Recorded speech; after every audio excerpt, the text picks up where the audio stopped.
But the Dodgers putting together a historic season. I think they're averaging about 107 a year for the last 4 or 5 years anyway. But you see now 110. That is the rare air. Mariners and Cubs in '06 doing it 116 wins. The Yankees 1998 more recently. Bob Lemon, Bob Feller, the Indians 111 wins 1954. Murderers Row Yankees 1927. And that's Hannes Wagner, all-time great shortstop with the Pirates, win 110 1909. So this team is that good. And Chris Young, especially at the top of the lineup, the Freeman, Betts, Turner thing is like just extra outstanding. It's extra outstanding. What they do has probably never been done before. I mean, you can argue some good 1, 2, 3 guys, but this season especially, Mook has been dominating. Talking to Roberts before a lot of the games with Mook, like, why do you hitting this guy leadoff? You know, he can go out there. He has 35 homers this season, but he puts together good at-bats. He will take his walks. Trey Turner will take his walks. He can, you know, he's in a great situation. Freddie, one of the better base runners in the game. I mean, these guys run the bases well. They'll take their walks. They can hit for power. They can hit for average. They understand the situation. They can get the runner in from third base. Whatever they need to do, they can set the tone for the Dodgers. And really, no matter who you have at the bottom of the lineup, they can mix and match. That's how you allow to let Muncy kind of go through his struggles and play all season. That's how you're able to bring Gallo over and let him kind of find his way, because you have this top of the lineup that's so formidable that they don't really go through these big funks. I remember going to a Dodger game. Trey Turner, I mean, these guys play the game the right way. Roberts, no matter how many games they're up, they continue to go out there and grind hard. I was seeing Trey Turner hit batting practice by himself on the field with the pitching machine, 45 minutes straight, Billy.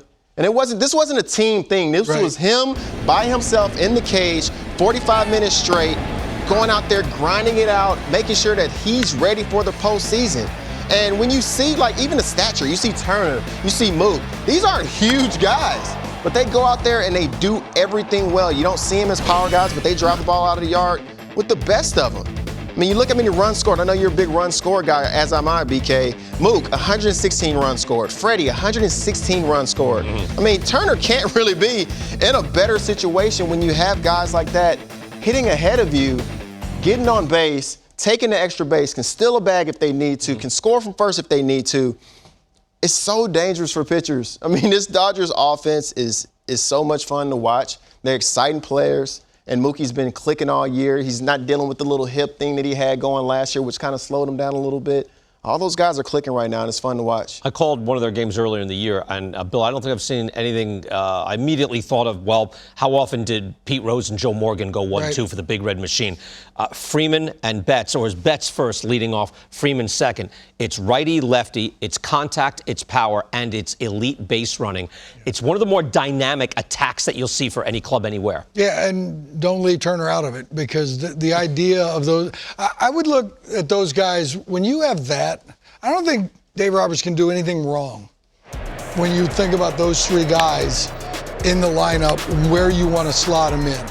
I might actually lean towards the idea of putting Betts, Turner 1-2 and have Freddie hitting the 3 spot, because I'm not worried about the right-left thing at all. I mean, Freeman hits 280 off of lefties. It's, what, $4 billion against everybody else. Turner hits pretty much the same. He's a 300 hitter. It's pretty much against lefties and righties. So I'd look at that situation maybe a little bit different, but it's like you just got brand new tires on your car, and then you just rotate them around. There's no reason to, and you can't be wrong.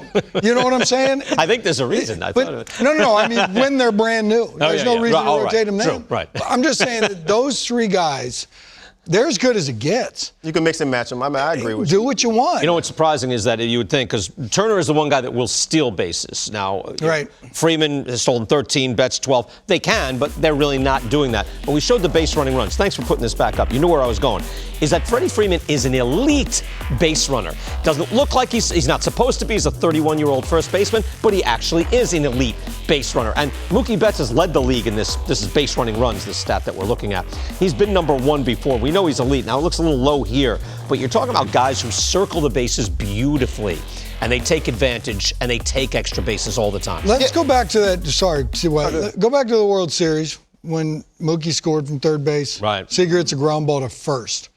Nothing was made that I'm going, okay, that's slow. You weren't prepared. Scores easy. Right. Like ground ball. So when you're getting off the base and you're anticipating and you see the ball and you go and you score a run in that situation right there in the World Series, that'll tell you about Mookie. That's all you need to know about Mookie. Right. It's always the big baseball IQ guys. You know, the Jose Ramirez is even the Paul Goldschmidts talking about first Good baseman. base runners. Yeah, that's right. Great base runners. They always plan ahead. They're the guys that when you see them on first base, they're talking and have a good time with the first baseman, but they're looking at the defenders. They're seeing, they know exactly where every single person is on the field, kind of like a point guard or something. They know where everybody is at a given time to where as soon as the ball's hit, it's already been decided what they're going to do. And they're the best in the game at it. It's amazing to see. Again, we kind of lost track of them. You know, Judge going for 61 home runs, right? We had the races with the Mets and the Braves, but it's been kind of quiet lately. But when you look back, it doesn't happen often in the history of the game. 110, like that was the whole list. Usually we do since World War II, since 1920, live ball era, we divisional era, expansion era. We got all sorts of things. That's it. That's everybody.